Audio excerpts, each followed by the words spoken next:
bendita publicidad que, como en la serie aquella de Embrujada, nos permite con un pequeño movimiento de nariz conseguir tener un quinto contertulio en esta amable charla, y un quinto contertulio que no es menor. Estamos hablando de una persona extraordinariamente versada en el asunto en el que pretendíamos centrar la conversación de esta noche. Alicia Rubio es profesora de instituto, da clases en este momento de diversificación.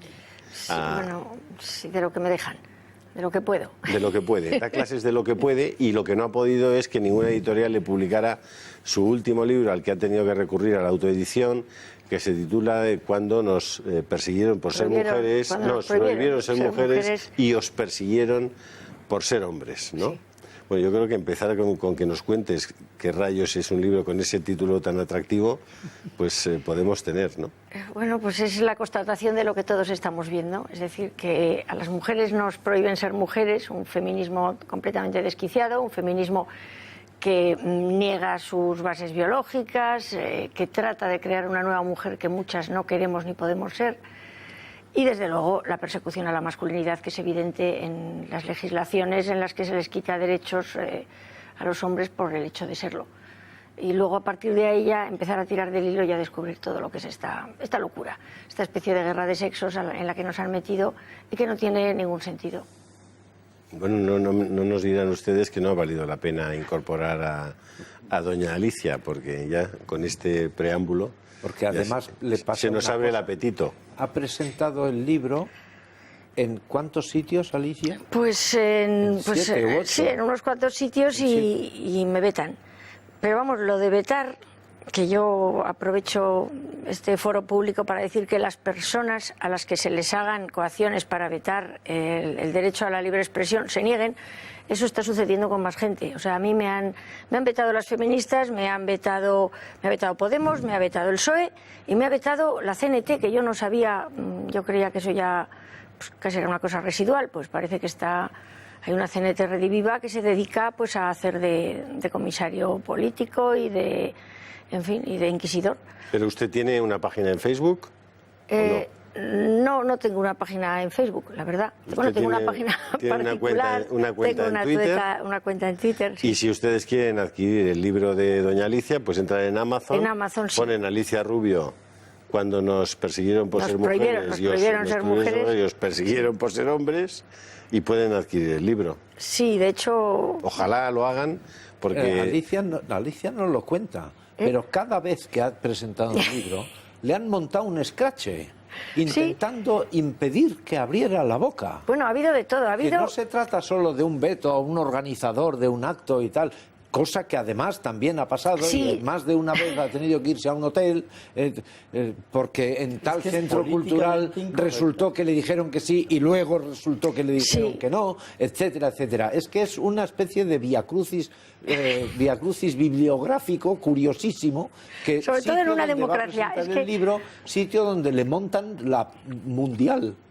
José Javier. Pero convendría quizás sentar bases lógicas de por qué ocurre esto y en qué consiste. Es decir, estos vetos, estos scratches, tienen un porqué. Y es que responden a una actitud que denota una escala de valores distinta y opuesta a la que hoy es políticamente correcta, derivada de un establishment o derivada de una...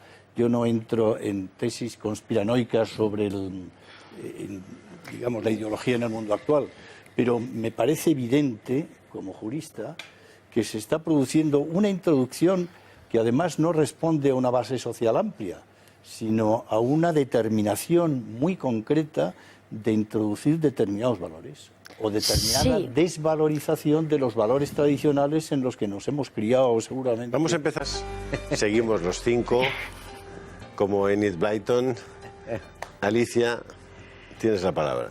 A ver, por ampliar un poco lo que han dicho el resto de los contertulios, efectivamente el origen de toda esta ideología viene de Engels y de una concepción de la familia y del matrimonio como una lucha de clases. Entonces, claro, la mujer era la oprimida y en este tipo de pensamiento es la oprimida la que tiene que eliminar al opresor y tomar, digamos, el mando. Entonces, efectivamente, hay un momento en los años 50 con Simone de Beauvoir y tal, que esa concepción marxista se mete en el feminismo, un feminismo que hasta entonces había simplemente luchado por la igualdad de las mujeres, el voto, el poder entrar a carreras donde pues no dejaban entrar a las mujeres, cosas lógicas. Y entonces aparece ya ese nuevo concepto y el varón aparece como un enemigo a batir. Bueno, Sartre probablemente sí lo era para Simone de Beauvoir. Bueno, Simone de Beauvoir, yo mi concepto era el enemigo a batir, claramente. Y viceversa, probablemente. Y viceversa. Esa es la definición del infierno de Sartre. Bueno, los otros, Claro, los otros. claro. L'enfer, c'est les autres. Así es. Es decir, Simone de Beauvoir. Bueno, la cuestión, es la otra. es que ella lo que decía era efectivamente que no eres mujer, te hacen. Es decir, que era una especie como de construcción social a la que había que, digamos, a la que había que negarse. No hay que dejar a las mujeres hacer lo que ellas quieren porque se quedarían en casa con los niños. Es decir, genera y obliga a un nuevo tipo de mujer que es la mujer ideal. Claro, eso lo empezó a comprar el feminismo y eso suponía, claro, que biológicamente, que es la primera parte de mi libro, como ha dicho don Armando, su libro, que biológicamente había que negar los condicionantes de la mujer y convertirla en hombre. ¿Y cuál es el mayor condicionante de la mujer y por la que los roles biológicos acaban siendo sociales? La maternidad. Entonces, naturalmente, había que eliminar la maternidad y había que conseguir que las mujeres no fueran madres. Formas: el aborto, las relaciones lésbicas y, naturalmente, eso fue a caer en manos en la ONU, en manos de los lobbies maltusianos. Hay gente muy arriba, porque es que aquí hay niveles, gente muy arriba que opina que somos muchos. Entonces empezó a utilizar y a manipular esos deseos de este tipo de mujeres precisamente para reducir población. El aborto, curiosamente, pasó de ser una cosa horrible a una cosa aceptable, incluso un derecho de la mujer. Se elimina el niño y, naturalmente, las relaciones homosexuales en el sentido más amplio, es decir, relaciones con gente del mismo sexo, ya sean lésbicas o entre hombres, también produce esa, digamos, esa no procreación. Esterilidad. Claro. Entonces, aquí hay niveles. ¿Cómo se establece esto? El nivel más alto está buscando una reducción poblacional que incluso hay, porque claro, al final resulta que todo está a la luz, pero solamente hay que cuadrarlo. Y mi libro ha empezado a cuadrar esas cosas y por eso es un libro peligroso, porque las piezas van casando. Está en muchos sitios, es decir, la reducción poblacional, la ONU está continuamente hablando de ella y en muchísimas cumbres. Se habla incluso de rebajar la población a 500 millones en algunas cosas que uno encuentra que no sabe si son verdad o mentira, pero lo cierto es que se habla de eso. Y claro, cuando uno ve lo que está haciendo la ONU se da cuenta que ha abandonado completamente todos sus intereses de paz y de relación entre los países, etcétera, etcétera, para generar unas políticas que son de igualdad de género y de derechos sexuales y reproductivos, que ni son salud sexual, como digo yo siempre, sino que es mala salud sexual, porque a la mujer esto de no tener hijos se nos ha vendido con una maleta de medicamentos y con el aborto, y naturalmente eso de reproductivo tendría que ser no reproductivo. Y aquí vamos a los nombres de esas legislaciones que nos están vendiendo, que son siempre orwellianos. Es decir, lo que dicen pretender es lo contrario de lo que consiguen. Exactamente al revés. Exactamente al revés. Entonces, ¿por qué ha funcionado esto? Pues porque desde muy arriba se están metiendo fondos para mover asociaciones que promulguen esto, pero naturalmente no diciendo vamos a reducir población, sino mujer, es que tú tienes una mala vida porque por los niños te vamos a dar la facilidad y si no te viene bien, homosexual a ti te están reprimiendo, pobrecillo, tú tienes derecho a, etcétera, etcétera, y entonces se van creando como una especie como de castas privilegiadas.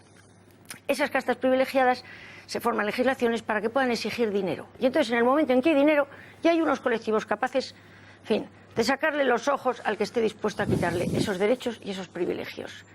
Es muy complicado de explicar y quizá, pues así, en unas cuantas palabras, no quede claro exactamente. Pero lo cierto es que, por ejemplo, aquí en España, es verdad que están saliendo estas leyes, pero los lobbies que van a recibir, los lobbies homosexualistas, que no el homosexual de la calle y normal, como la mujer normal, tampoco nos beneficia ninguna de esas leyes.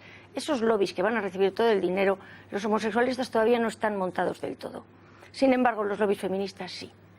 ¿Y quiénes son las personas que a mí no me dejan que se lea el libro? Porque cuento todo el entramado, o por lo menos una parte del entramado económico que suponen estas leyes, los lobbies feministas.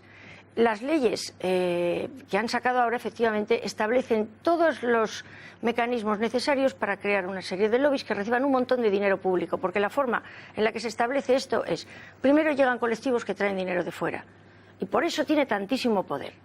Luego ya empiezan a comprar políticos.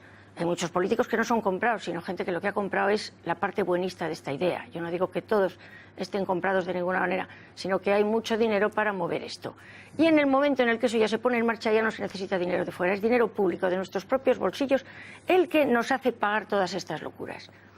De hecho, por ejemplo, España manda mucho dinero a la ONU y manda mucho dinero para estas políticas a la Unión Europea. La Unión Europea las devuelve para que se usen en políticas de igualdad de la mujer, contra la ley de violencia de género, contra la violencia de género, en una ley que ha creado perfectamente todos esos entramados y en la que se fundamenta, por ejemplo, la famosa ley Cifuentes, que prepara todos esos entramados para que se pueda, es decir, para que haya unos lobbies homosexualistas que dirijan por encima de los propios políticos los intereses de esos lobbies que no son los del homosexual normal. ¿Cómo se hace? Vamos a ver, se genera una alarma social que realmente no es cierta. Yo no quiero que peguen a ningún homosexual, pero lo cierto es que todavía estoy esperando noticias serias en las que se vea que hay una homofobia clara, no que a un homosexual le han pegado, cosa lamentable, sino que realmente como colectivo estén perseguidos. Se genera la alarma social, se pide dinero. Ese dinero no va naturalmente al homosexual normal, sino a los lobbies para seguir generando más alarma social y pedir más dinero. Esto se ha visto con la ley de violencia de género. Hay un momento en el que lo mismo que se ha generado un machismo reactivo contra las mujeres, precisamente por las injusticias que genera esta ley, habrá, me temo, una homofobia reactiva, que en este momento existe de forma residual, y encima el homosexual de la calle va a acabar pagando las injusticias que se están generando en estas leyes. Definitivo, todo esto es para hacer una reingeniería social que viene ya de mucho más arriba y es de la que habíamos empezado a hablar. Esto es un entramo diabólico. Alicia. Han salido de pasada algunas paradojas. Ha quedado muy claro, ¿eh? Ha quedado muy clarito, muy clarito. Complicadísimo. Y extremadamente claro. Líder de la jefa del programa es ella, como se puede ver. No, yo al contrario, iba a apostillar. Yo lo que quería era... Apostilla. Efectivamente. El gran problema que tenemos es que la prensa está completamente comprada. Esto, es decir, como hay tantísimo dinero por medio y dinero público por medio, y hay que entender que estos lobbies tienen adscripciones políticas, que no es una panda de señoras o una panda de homosexuales que deciden de muy buena fe que las cosas están muy mal y que van a ayudar, sino que tienen las siglas por detrás. Todo ese dinero se deriva a partidos políticos. Y si esto ha conseguido llegar hasta donde ha llegado es porque los medios están absolutamente... No hay medios independientes más que este. Y por eso le iba a dar yo un aplauso. No, pues aplauda, porque no estoy sobrado. Por eso, porque no recibe dinero público. El resto de los medios reciben campañas públicas. Y cuando yo aviso a los espectadores, cuando vean una campaña pública que se llama Usted al cielo 16, que si están maltratando a un homosexual, que si pasa esto, que si el bullying, que si tal, es campañas de dinero público con problemas que pueden ser o no ser tan graves como los pone, pero de cualquier manera, que sirven para derivar un montón de dinero público a los medios que están dispuestos a tratar los temas de la ideología de género según unos códigos deontológicos que previamente han firmado. Es que resulta que la prensa está metida hasta el mismísimo cuello en toda esta historia. Tienen códigos deontológicos para tratar estas cosas, decir determinadas palabras y no decir determinadas otras. Entonces, claro, es una obviedad, no viendo los periódicos todos los días, es una obviedad. Claro, no se podría hacer perfectamente el seguimiento de cómo hay una evolucionan. Definición de lo políticamente correcto, excluyente, sectaria y brutal. No, y cómo utilizan casos concretos perfectamente organizados, que de repente aparece no sé qué persona maltratada en Oklahoma. Bueno, pues esa es la portada del Mundo, del País, de no sé qué, de no sé cuántos. Y a partir de ahí hay un debate sobre los pobres que en Oklahoma no sé cuántos. Eso es todos los días. Es decir, cuando ustedes vean un informe de ese tipo, estamos hablando de que la mayoría no está representada ya en los medios. Por eso está Trump probablemente en Washington mandando. Déjeme discrepar un poco. Todo. Discrepe usted. Un poquito. Pero poco, ¿eh? Yo no creo que se hayan reunido físicamente en un sitio los que dicen te voy a pagar y tú firmas este papel. Eso no yo no he me dicho lo creo. eso, No lo ha dicho, no, yo no lo he dicho. No yo lo que he dicho es que de muy buena fe te dicen que trates determinados temas de esta manera, porque así, fíjate, porque las mujeres maltratadas tienes que evitar completamente decir otra cosa, porque además es que los códigos están, no tienes que negar completamente. Creo que existen esos códigos. Claro, otra cosa es que se reúnan físicamente. A ver si están, si los tengo yo, si Lo están que se en atienen internet, a esos códigos, si eso es atienen a esos evidente. códigos, si están, Esos si códigos existen. existen y se imponen hoy. Pongo unos ejemplos en el libro, están No, encontrados tampoco todos lo en niega internet. Ramón, no está hablando de una entonces, formalidad. Ahora, que no, si que no se sigues reúnen eso, físicamente, que eso no, si sigues eso, luego resulta que vas a tener dinero público. Con lo cual dices, bueno, hombre, si es que claro, si con esto ayudo a que maten menos mujeres, qué bien. Un debate como este, sabes que se acaba el dinero público. Si había dinero público, dejará de haber pronto. Bueno, pues no se preocupe. Pero no es que Si votas en contra de la ley LGTBI-JK... Sí, no vas a salir en las próximas listas. No vas en las próximas listas. Claro, eso sí que me lo creo. Eso sí, no me creo que exista un código escrito específico al que haya que... No, nadie alude a eso, pero que existen códigos... Por eso es tan importante, permitidme. Ahora le doy la palabra a Amando. Le doy la palabra a Amando. Pero por eso es tan importante. Sería contraproducente. Alicia. No, bueno, que todos los datos, es decir, el tema de la violencia de género, que en realidad tendría que ser violencia intrafamiliar, y de esa manera protegería a todas las víctimas. Primero, se desprotege a todas las víctimas que no son mujeres. Se desprotege a las parejas que convivan homosexuales. Se desprotege completamente a los niños. Se oculta otro dato. Bueno, y a los ancianos, desde luego. Esos asesinatos no cuentan, no son de género, no dan dinero, porque el asunto es que esta violencia es la que da dinero. Además, encima, se utilizan en los códigos deontológicos la continua repetición de han asesinado a la mujer, aquí está la mujer asesinada, este opina. Es decir, una sobredosis informativa que curiosamente en los suicidios se impide porque se sabe que hay comportamientos imitatorios, y en el caso de la violencia de género se ha demostrado que también hay comportamientos imitatorios, y después de un asesinato de una mujer suelen en 24 o 48 horas haber uno o dos más. Se sabe, hay estudios y sin embargo se continúa insistiendo en ello. Yo no voy a decir que sea para que maten a más mujeres, a la gallina de los huevos de oro, pero cualquier mal pensado diría, pero bueno, si esto es evidente, ¿por qué no se deja de hablar de ello? Y sin embargo, una cosa que se oculta y desde 2012 no hay, son mujeres que maten a sus parejas masculinas, cosa que sí que hay, y los periódicos locales lo sacan, y sin embargo las estadísticas del Consejo General del Poder Judicial pone que hay 0 casos.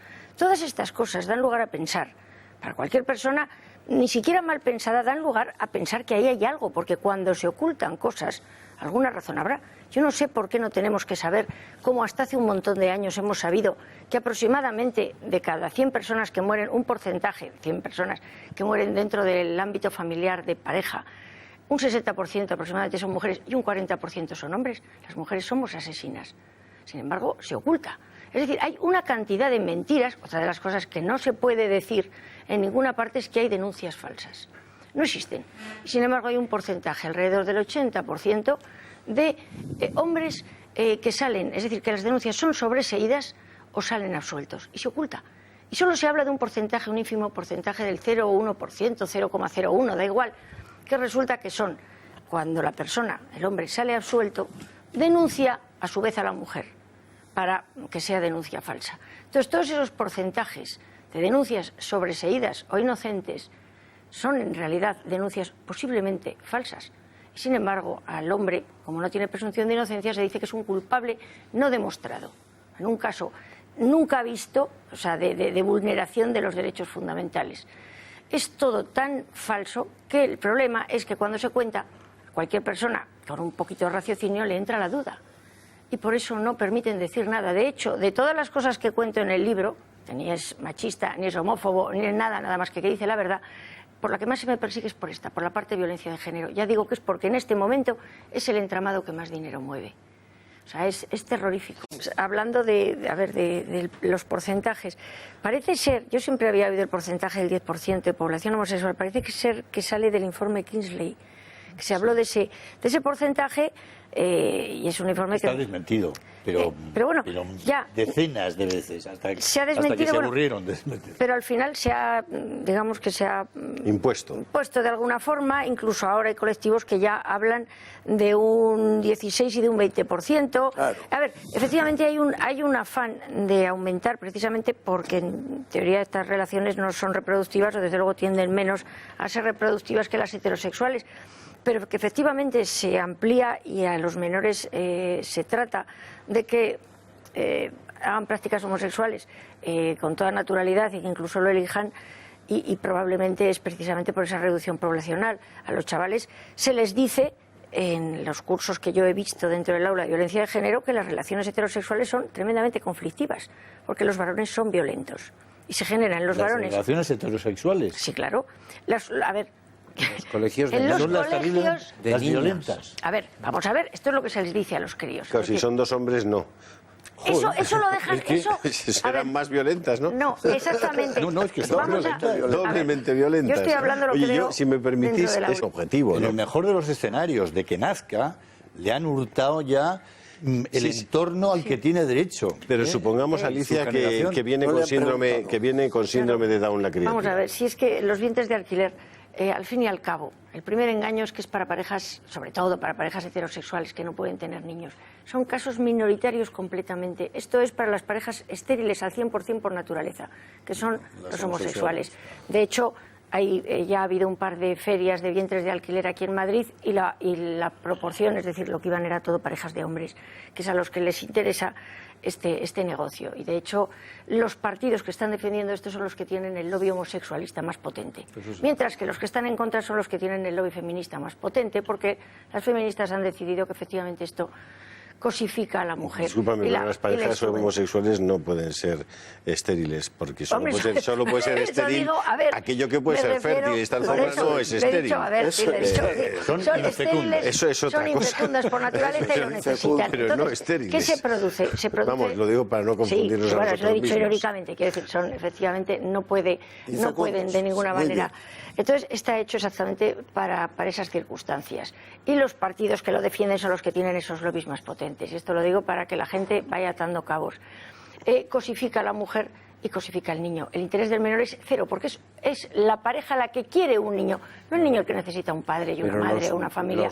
Lo fabrican, efectivamente, para cumplir ese deseo de esa pareja. El niño da lo mismo, y naturalmente, aunque se trata de decir que esto es altruista, cuando algo es altruista no tenía que haber dinero de por medio, ni contratos. Porque es altruismo. Y si sin fuera embargo, altruista, Alicia, no tendríamos niños enfermos en los orfanatos que nadie quiere adoptar. Efectivamente, ya, Por tanto, pero- vamos a hablar de otra Claro, cosa. esto no Nos es queda altruismo. muy Solo nos un quedan. segundo. No es, solo Te decir una- vas a acabar tú con el tiempo.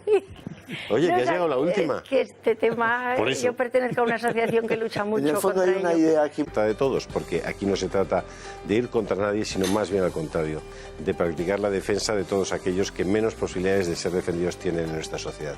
Muchas gracias, doña Alicia. Encantada. Lean ustedes su libro en Amazon, ¿Por qué nos prohibieron de cuando nos prohibieron ser mujeres Mujeres y os persiguieron por ser hombres? En Amazon. Don Ramón Pi, gracias.